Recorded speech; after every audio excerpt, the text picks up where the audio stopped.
We are going to discuss about one problem on average and followed by the bar chart. We'll answering the 4 questions from the bar chart. So before solving this, if you like my videos, please subscribe and share your friends. After watching this video, if you have any doubts, please comment in the comment section. I will answer it soon. First problem. The average of 15 members is 27. If one number is excluded, then the average become 25. The number which is excluded. So 15 members యొక్క average 27. If one number is excluded, అయితే ఒక number తీసేసినట్లయితే then the average become 25. 27 అనేది 25 అవుతుంది అంటే average 2 తగ్గుతుంది ఒక number తీసేయడం వల్ల. The number which is excluded, ఆ నెంబర్ తీసేసిన నెంబర్ యొక్క వాల్యూ ఎంత అంటున్నాడు. 15 మెంబర్స్ యొక్క యావరేజ్ 27 అంటే 15 into 27 చేస్తే టోటల్ వస్తుంది. ఒకటి తీసేసినాడు అంటే 15లో నుంచి ఒకటి తీసేస్తే ఎంత, 15 - 14 ఎంత, 1. ఒకటి తీసేస్తే 2 తగ్గిందంట. 27 నుంచి యావరేజ్ 2 తగ్గింది. సో 14 into 25 చేస్తే 14 మెంబర్స్ యొక్క టోటల్ వస్తుంది. ఫస్ట్ 15 మెంబర్స్ యొక్క టోటల్, తర్వాత 14 మెంబర్స్ యొక్క టోటల్. ఆ టోటల్లోంచి ఈ టోటల్ తీసేస్తే వచ్చేదే ఆ తీసేసిన నెంబర్ యొక్క టోటల్ మొత్తం. So 15, 27, 14, 25. So 15 into 27 is equal to 450.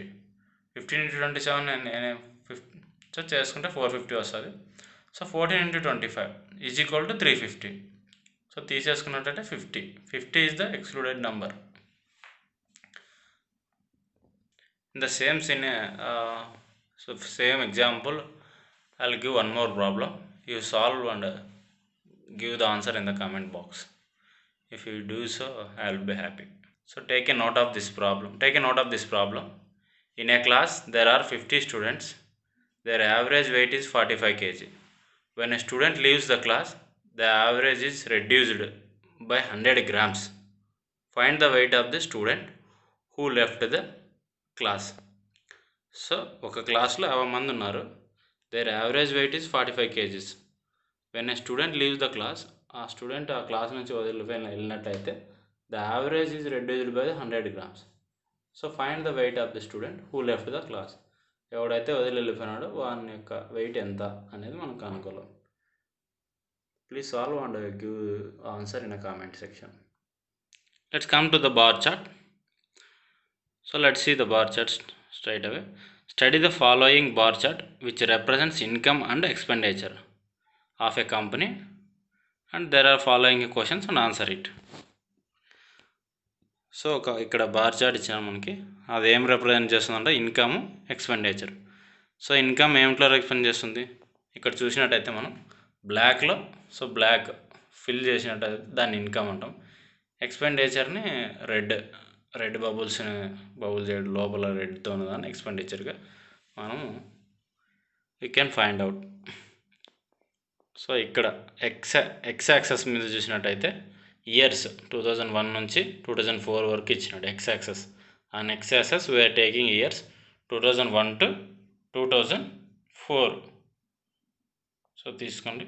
ఇక్కడ Y axis, come to the Y axis. So 10, 20, 40, 50, 60 అనేది ఏంటి, ల్యాక్స్. 10 అంటే 10 lakhs, 20 lakhs, 30 lakhs, 40 lakhs, 50 lakhs, 60 lakhs, like that. So ఇక్కడ ఇప్పుడు 2000లో 30 అనేది ఎంత, 30 అనేది ఏంది, 30 అనేది ఇన్కమ్.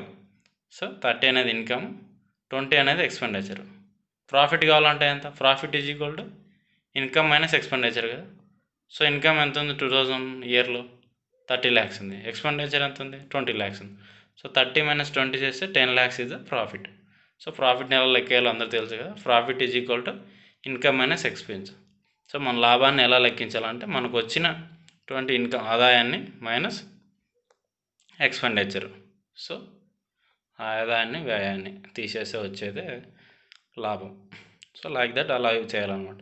సో యావరేజ్ అనుకోవాలంటే ఎట్లా, ఆల్ ఇయర్స్కి ఇచ్చిన ఈ సంవత్సరానికి యావరేజ్ కన్నా అడిగినాడు అనుకో. ఫర్ ఎగ్జాంపుల్ 2000 నుండి 2004 వరకు అన్ని ఇచ్చిన సంవత్సరాలన్నింటికీ యావరేజ్ ఎంత, ఇన్కమ్ యావరేజ్ ఎంత అని అంటే అన్ని ఇన్కమ్ 2000లో ఎంత ఇన్కమ్, 2001లో ఎంత ఇన్కమ్, 2002లో ఎంత వచ్చింది, 2003లో ఎంత వచ్చింది, 2004లో ఎంత వచ్చింది, ఆ ఇన్కమ్స్ ఎంత 30, 50, 40, 60 + 60 చేసి డివైడెడ్ బై ఎన్ని ఇయర్స్ 2001 నుండి 2004 అంటే 1 2 3 4 5 ఇయర్స్ డివైడెడ్ బై 5 చేస్తే వచ్చేది average of the incomes of the years.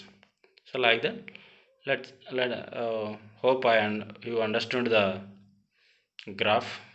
So let's get into the questions.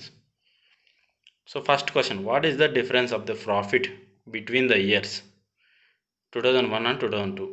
What is the difference of the profit between the years 2001 and 2001కి రెండిటికి మధ్య ప్రాఫిట్లో difference ఎంత? So ప్రాఫిట్లో difference ఎంత అంటున్నాడు కాబట్టి ఫస్ట్ ప్రాఫిట్ కనుక్కుందాం. 2001 profit ఎంత కనుక్కో. 2001 ప్రాఫిట్ కనుక్కోవాలంటే ఇందాక చెప్పాం కదా, ఇన్కమ్ మైనస్ ఎక్స్పెండిచర్ అని. ఇన్కమ్ ఎంత ఇక్కడ 2001లో 50 మైనస్ 30 ఎంత అంటే 20. సో 2001లో ప్రాఫిట్ ఎంత అంటే 20. 2002లో కనుక్కుందాం. 2002లో ప్రాఫిట్ ఎంత 40 మైనస్ 30. 40 మైనస్ 30 అంటే 10. సో అది 20, ఇది 10. ప్రాఫిట్ ఈక్వల్గా ఇన్కమ్ మైనస్ ఎక్స్పెండిచర్. 2001లో చూసినట్టయితే 20 ఉంది, 2002లో 10 ప్రాఫిట్. సో వీటి మధ్య డిఫరెన్స్ ఎంత అంటున్నాడు. 20కి 10కి డిఫరెన్స్ ఎంత? 10 lakhs. This is the answer.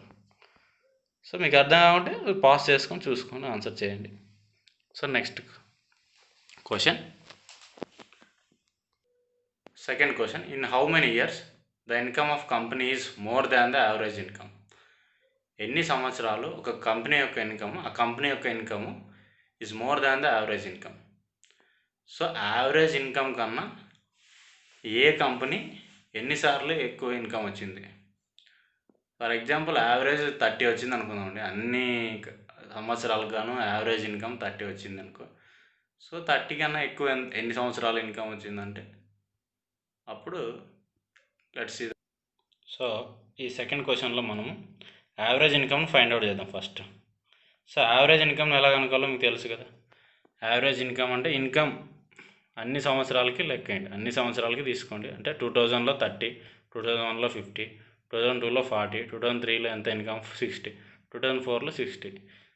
ఇవన్నీ యాడ్ చేసి డివైడెడ్ బై 5 వేసేది వచ్చేది average income. So average income ఇదన్నమాట. 30 + 50 + 40 + 60 చేస్తే 240 బై డివైడెడ్ బై 5 చేస్తే 48 అనేది యావరేజ్ ఇన్కమ్. ఈ యావరేజ్ ఇన్కమ్ ఎన్ని సంవత్సరాలు అంటే ఎన్ని సంవత్సరాలు ఎక్కువ వచ్చింది, ఉన్న ఇన్కమ్ల కన్నా ఎన్ని సంవత్సరాలు ఎక్కువ ఉందంటే ఇక్కడ చూడండి, 2003లో 60 అనేది ఎక్కువే కదా 48 కన్నా. 2004లో కూడా 60 అనేది ఎక్కువ. సో కాబట్టి 2 years ఎక్కువ వచ్చింది.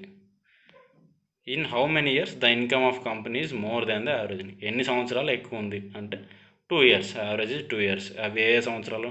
2003 and 2004. Third problem, in which year company has got maximum profit? So maximum profit ఏ సంవత్సరంలో వచ్చింది ఆ కంపెనీకి? ప్రాఫిట్ లెక్కేయాలంటే ఎలా మీకు ఆల్రెడీ చెప్పాం కదా, profit is equal to income minus expenditure. ఏ సంవత్సరం ఎక్కువ వచ్చిందంటే ఏం చేస్తాం, దాంట్లో ఏది ఎక్కువ ఉంటే అదనమాట. సో చూడండి, 2000లో 30 - 20 ఎంత? 10. 2001కి వచ్చినట్లయితే 50 - 30 ఎంత? 20. సో ఇప్పుడు దాకా 20నే హైయెస్ట్. 2002కి వచ్చింటే 40 - 30 అంటే ఎంత? 10. 2003కి వచ్చినట్లయితే 60 - 40 ఎంత? 20. ఇప్పుడు దాకా 20నే హైయెస్ట్. సో 2004లోకి వచ్చాయంటే 60 - 35 25. This is the highest. అంటే 2004లో మ్యాక్సిమం ప్రాఫిట్ వచ్చిందన్నమాట. So answer is 2004. Come to the next question, in which year the expenditure of a company is equal to income of the year 2002? 2002లో వచ్చినటువంటి income యొక్క value ఏ సంవత్సరంలో ఎక్స్పెండిచర్కి ఈక్వల్గా ఉంది? So in which year the expenditure of company యొక్క expenditure is equal to the income of year 2002. 2002లో ఇన్కమ్ ఎంత ఉందో ఫస్ట్ తీసుకుందాం. 2002లో ఇన్కమ్ ఎంత ఉంది? 2002లో ఇన్కమ్ ఎంత? సో 40 అనేది ఏ సంవత్సరంలో ఎక్స్పెండిచర్కి ఈక్వల్గా ఉంది? 40 అనేది ఎక్కడ ఈక్వల్గా ఉంది ఎక్స్పెండిచర్లో? 1లో వచ్చిన 20 ఉంది, 2000లో వచ్చిన 20 ఉంది, 2001లో వచ్చి 30 ఉంది, 2002లో 30 ఉంది, 2003లో 40 ఉంది, 2004లో 35. సో 40 కాబట్టి ఆన్సర్ 2003 కాబట్టి ఆన్సర్ ఇక్కడ 2003 అనే ఆప్షన్ లేదు కాబట్టి none of the above is the answer. Hope you understood. If you want to know anything, please let me know in the comment box. I'll be happy to help you.